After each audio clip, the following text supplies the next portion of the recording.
Hey there, welcome back to Big Al Books. This is going to be part 2 of my catch-up wrap-up. In part 1, I talked about some of the books that I read back in the summer, and in today's video, I'm going to tell you about the 2 strange reading challenges that I had for the months of September and October. So let's get into it. Starting off with the month of September, I read 14 books, and my challenge for the month was to try to read my own ancestry, because back in the summer, my family and I had taken 23andMe DNA tests. I learned after taking the test that 50% of my DNA is Finnish, so half of the books that I read this month were by Finnish authors, and then 30-something% of my DNA was British, so I read 4 books by English and Scottish authors, and then I had a little bit of Swedish, French, and Spanish/Portuguese thrown in there as well, so I have a few bonus books that I read as well. I'm not really sure why I tried to do this challenge. I guess I thought it would just be fun to see if I could form a deeper connection with these authors and books, if there was some kind of ancestral link there. It's actually pretty funny because I have a notoriously difficult time getting along with books by Finnish authors. I have a theory that it's a really difficult language to translate into English because I've read quite a few books that have been written by Swedish-speaking Finnish authors, and I usually love those. So I think Swedish just works better in English than Finnish does because the translations are just kind of always strange and jarring and off-putting for some reason. And that was true for this month as well because my favorite Finnish text that I read was written by a Swedish-speaking writer. This was Love Story of the Century by Martta Tikkanen. The title is of course heavily ironic and sarcastic because this is about her marriage to an alcoholic, and that was a very deeply unpleasant experience that is explored in a lot of detail in this collection. So she's talking about what it was like to be a woman who is trying to make it as a writer, but who also has to take care of her children while dealing with this husband who's pretty much useless. So she is deeply bitter about the experience of how much she has lost out on in life by being married to this man who wasn't really supporting her and was kind of dragging her and her family down. And these poems were just so fierce and strong, and they just had so much emotion in them. So I was really feeling a lot of things while I was reading this, but I just loved how sassy she was in this collection. She wasn't trying to victimize herself, but rather there was a lot of rage and passion coming off the page that made this a really memorable collection. Another book I read by a Swedish-speaking Finnish author were the selected stories by Tove Jansson, who is quite an iconic writer, most famous for making the Moomin books and comics. I had never read any of her fiction before that was not intended for children, and I was pretty impressed with these stories. I will say I enjoyed this collection even more because I was reading it at the same time as a biography of Tove Jansson called Work and Love, and I found that a lot of her stories were based on autobiographical ideas, so sometimes the story wouldn't really make a lot of sense, but then you'd read about a passage in this biography where you're kind of like, oh, that's who she was writing about in that story. So these two worked really well together in combination. She's also just a really interesting woman to learn about, the way that she was so determined to create a career for herself in art and writing at a time when a lot of women weren't able to do that, and also in terms of her relationships with other women as well. And this book is also trying to highlight her career as a visual artist, and I hadn't seen a lot of her art before, so this was a nice biography that had a lot of colorful illustrations, so I could learn a lot about her as a person and her career as well. And then I have 4 other novels that were translated from the Finnish. 2 of my favorites of these really showed the impact that World War II had on the rest of Europe, because I feel like when you think about World War II, you kind of think about the big players like Germany and France, but these books really highlight the devastation that Nazism and communism as well from Soviet Russia had on smaller countries in Europe. So Purge by Sofi Oksanen did a great job of showing how much tension and bitterness between neighbors these two forces created in a small village in Estonia. Half of this book is set back in the 1940s, and then there's a large section of the plot that is set in more of a present day, so you can kind of see the long-term impacts that these movements have had. The Colonel's Wife by Rosa Liksom is a slender novel, but a very disturbing one about a girl who's living in Lapland, or the very northern part of Finland. She gets involved with this really disturbing and destructive man known as the Colonel, and he is heavily supportive of the Nazis at the start of World War II, and it's kind of all about their story. You sort of get this insight as to why people in Finland were supporting the Nazis at the time, but then you also see the fallout and the consequences of their Nazi community involvement throughout this book. Then I was also able to read a Finnish classic called The Seven Brothers by Aleksis Kivi, and this was such a strange story, especially I think when you compare it to other classic novels from like the 1800s, which maybe seem a bit more sophisticated by comparison. This book was just so strange. It is about these seven brothers who live together in this farmhouse, and they just create a lot of mayhem and mischief in their community.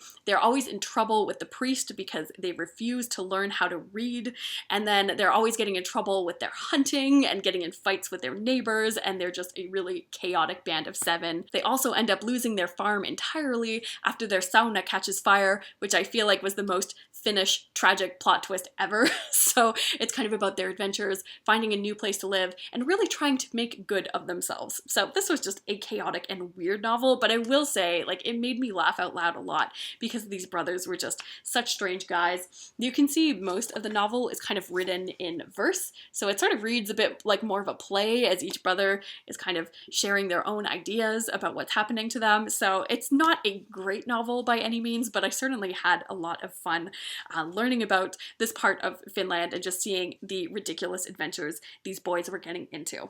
And then my least favorite Finnish book of the month that I read was one called True by Riikka Pulkkinen, and this was kind of sold to me as like a family drama about this family that has like this very mysterious secret about this nanny that used to be a part of their family in the 60s. And unfortunately, the family was not very interesting. Their dysfunction was kind of minimal, and the secret was just kind of obvious and not really all that interesting.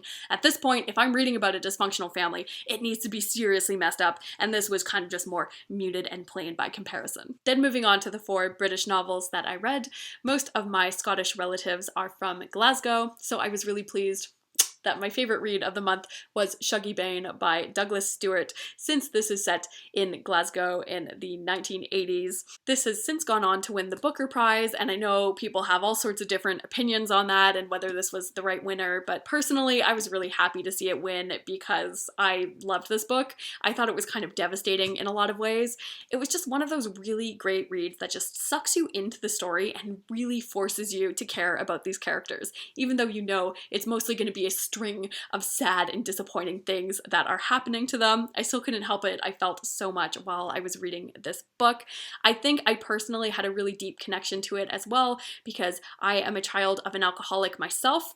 So that narrative, that pattern of like alcoholic behavior and trauma is something that hits home really strong with me. But I loved to see that experience depicted on the page from a child's perspective. And each of the kids in this family kind of go off and do different things, but Shuggie in particular is a character that you're just really rooting for because he is a young, spirited boy. He doesn't really fit into the gender expectations of someone growing up in that kind of neighborhood. So I was just so worried for him the whole time as he's growing up that he's going to have the joy and exuberance of him kind of crushed out. But it was great following his journey and a really sad, emotional, wonderful read that I also felt like was a helpful way to connect me to more of my Glaswegian identity. Some of the other books I read by Scottish authors were Summer by Ali Smith, which is the final installment of her seasonal quartet, which I thought was pretty good. Now I will say I was kind of hoping for more of like an amazing final impact, having just read the final book in the quartet. So I will say like she hasn't blown me away with that project, but at the same time it has been a really cool literary event to follow. Like it was so weird reading a book that was like addressing the COVID pandemic. It just felt way too soon for that. But I do really appreciate that Ali Smith is quite reflective about our time period, and she's really critical about certain social issues, especially the refugee crisis. But the books are never too dragged down in pessimism, and I really enjoyed how like joyful they are and how the characters are able to form these really beautiful connections with one another in order to try to make life better in our contemporary era. So I will say that I'm glad that I have followed along with this project, and Summer was a pretty good conclusion. The other Scottish novel I read was The Trick is to Keep Breathing by Janice Galloway. This is one from the 80s, I think, and it's about a woman who's a drama teacher who kind of has a bit of a nervous breakdown and has to start living in a mental hospital. And, you know, I was kind of a stressed out teacher too while I was reading this book, but she actually hardly ever writes about her job as a teacher. It's really more about like her past romantic relationship and how that's impacting her in her current mental state. And yeah, it was kind of like a dark and gloomy read. I can't say that it was a book that I loved, but I was still glad that I checked it out. And then the last British book I read was a collection of poems by Thomas Hardy, and this was really enjoyable to read in September. The leaves were starting to change, and I liked sitting outside on my balcony reading these kind of slow, ponderous, and reflective poems. And then I have three kind of random books here. To represent my Swedish heritage, I read Rosanna by Maj Sewall and Per Willou, and this is the first book in the Martin Beck mystery series. I don't normally read police procedurals. I don't really think that they're my thing, but this was a perfectly fine mystery. It's about a woman who goes missing on her vacation. She turns up dead, and they have to figure out who on the cruise ship killed her. So I kind of liked that the detective is sort of this miserable, gloomy guy. You can see him with his family. He kind of just gets obsessed about the murder that he's trying to solve, and he can't really enjoy his life in the meantime. Also, he always seems to be sick with a cold. So I kind of enjoyed reading this. I'm not sure if I'd go on in the series. I'm not sure that I like mysteries that much, but it was a fine book to read. And then to represent my Spanish/Portuguese heritage, I picked up the Celestina, which is a 15th century Spanish novel in dialogue. I've wanted to pick this one up because it was referred to a lot in Don Quixote, and it's kind of a really early example of a novel. And it's about this awesome crone woman known as La Celestina, and she's kind of this shady business lady who knows everyone. She's got connections everywhere, and she's trying to set someone up in the story. And she was just a really fun character to get to know because she does these kind of bad things.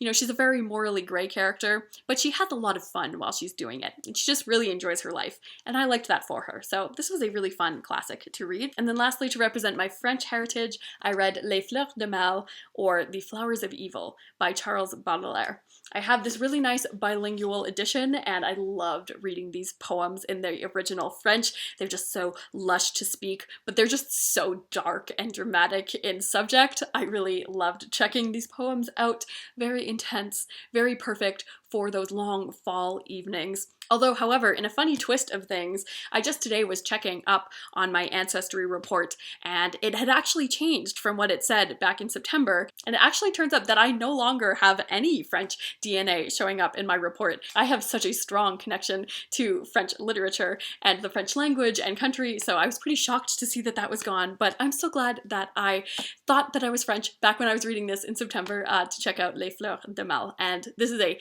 huge collection of all of Baudelaire's poetry, and I will definitely be continuing to flip through this and read some of his other stuff. And then the last month I'm going to talk about in this video is October. I had this scheme in my mind that I wanted to try to transform into a goth in the month of October. So I was going to try to like wear a lot of black, learn some gothic makeup ideas, listen to gothic music, and read some gothic books. And I was way too busy with work to actually really commit to this project as fully as I would like to. However, I did really discover a lot of new music that I like, and the reading was a bit more of a mixed bag. So I tried to read books that were Gothic classics, but then I also was trying to find books that I think Goths would like. So I was kind of searching around on the internet, trying to find books that are popular in the Gothic subculture. So let's start off with the Gothic classics. Basically, I really only had time to read on the weekends, so I try to burn through a Gothic classic each weekend in October. I started off with The Castle of Otranto by Horace Walpole, and this was one of the shorter ones that I read, and one of the earlier Gothic novels, and maybe one of my favorites. Like, I feel like it wasn't the best written book, and there were definitely a lot of absurd and ridiculous problems with the plot. For example, giant flying helmets that fall out of nowhere and trap people. But I also feel like this book was the most fun, and I feel like it was truly Gothic in spirit. You had these ghosts coming out of paintings, these strange things happening, the characters were just feeling their feelings to the full tilt, and there was a highly dysfunctional family at the heart of the story with lots of murder and chaos, so I had a really good time checking out this one. Next up, I read The Monk by Matthew Gregory Lewis, and this one is kind of a shame because I feel like in theory, this is a really fun, really cool book, but sadly, it's maybe about twice as long as it needs to be. Like, I feel like the last 200 pages of this book were a blast as you follow the adventures of this corrupt monk who has fallen for this woman, but he can't really be with her because everyone else in the city thinks that he's this perfect friar, so he has to come up with some evil schemes in order to get this girl, and it's a total wild story about corruption and moral decay.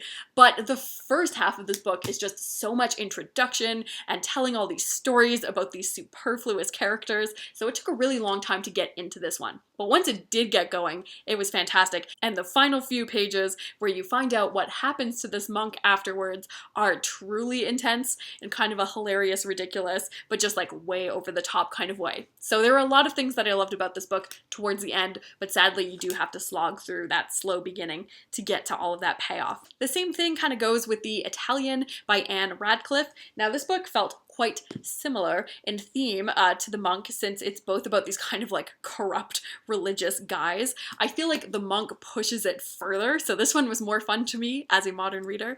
The Italian is a lot slower, and you don't get a lot of the scandalous depictions of their depravity. And again with this one, it just took a really long time to get into the story, to meet the characters, and for the plot to really get exciting in like the last 150 pages. But there was a good twist in the story that I found quite exciting, but I just felt like Radcliffe's characters were a lot more familiar and predictable, and they just didn't seem like as complex and interesting to think about as the characters in The Monk. And then the last Gothic classic I read was a total mess, and that was Vathek by William Beckford, which was originally written in French. And this one wasn't quite as Gothic as I was expecting. Like, when I think of a classic Gothic novel, I think about like a decrepit abbey or like a haunted mansion. This is a story that is more Orientalist in tone. It's taking place in the Middle East about this great prince who lives a very lavish lifestyle until this mysterious messenger shows up at his palace and introduces him to like this demon guy who makes all of these promises about the life that Vathek can live if he provides him with this human sacrifice. And this novel was just strange. It was all over the place. Again, it's always kind of uncomfortable when these like classic European authors are writing about the Middle East. It didn't really feel like an authentic portrayal of the people, the time period, or the place. Now, there were some funny and entertaining things that happened in this book. My favorite thing was when the messenger was trying to escape from the feast, so he like transformed himself into a ball and started like rolling away throughout the streets as people started chasing him. So this was like ridiculous, not realistic at all, but you know, it had its funny moments, but overall it was like quite a mess. So I definitely had a mixed month in terms of Gothic classics, and same goes with the novels that I read for books that I think Goths would like. One book that came up a lot when I was doing my research was Lost Souls by Poppy Z. Brite, who now goes by the name Billy Martin. This book is from the early 90s, and it's about a group of hedonistic vampires who kind of prowl around from city to city. At the start of the book, they are partying in New Orleans for Mardi Gras. One of them ends up getting a young girl pregnant, and she gives birth to a new kind of half vampire, half human child who we then watch grow up, and that child ends up leaving their home and meeting up with the vampires, one of whom he doesn't know is his father. And this book is just all kinds of strange. It took me a long time to get into this one, again, because all of the characters are kind of introduced separately from one another. And then when you get to the second half, again, the plot kind of gets going, but this novel is just kind of like so strange and super uncomfortable because vampires have just a very different sense of morality than human beings. So I feel like this book does a good job of depicting that because the vampires make a lot of violent or terrible choices that leads to a lot of destruction. So I guess there was a good amount of drama to follow in this book, but I didn't feel like the writing was all that impressive, and the story made me uncomfortable most of the time. So I guess this one was a bit of a miss for me.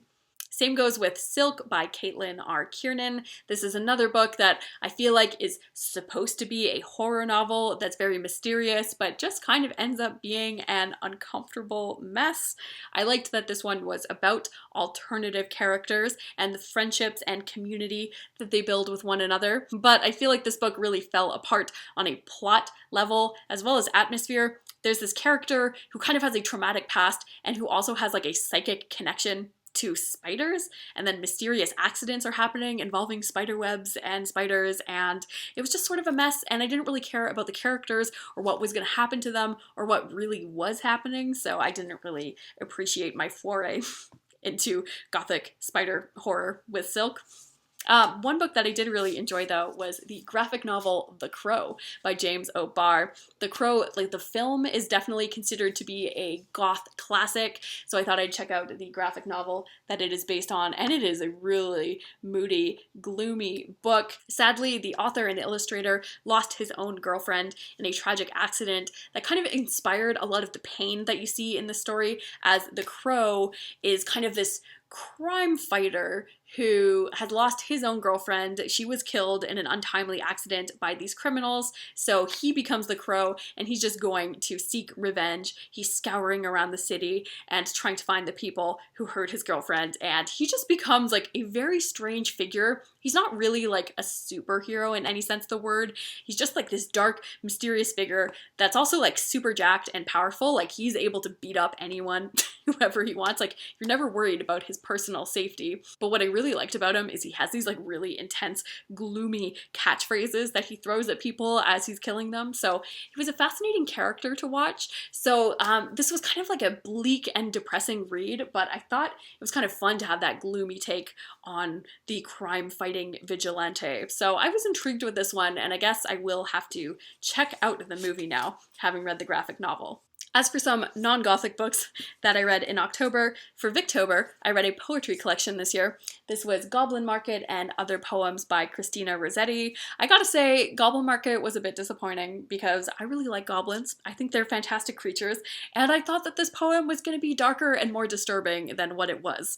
Now, I will say, like, the poem itself was kind of an intriguing experience on, like, addiction and consumption, let's say, but I felt like the Victorian morality inserted in this poem made it a lot less interesting than it could have been. And same goes with the rest of the poems in this. I was kind of hoping for spooky and weird, but instead there was like a lot of devotional, religious nature poems, so can't really say that I fell in love with Christina Rossetti after reading this collection. I was also reading, for my Gothic literature, a collection of poetry called Killer Verse, Poems of Murder and Mayhem, but I didn't end up finishing it, so I guess I'll have to save this for a wrap-up for another date. But I did have a really fun day where I brought this collection with me to the cemetery and kind of wandered around and read murder poems. Then on Halloween, I was able to read Something Wicked This Way Comes by Ray Bradbury. I read the entire book front to cover in one day, and that was such a fun way to spend Halloween, you know, since we couldn't really go out and do anything fun in the world.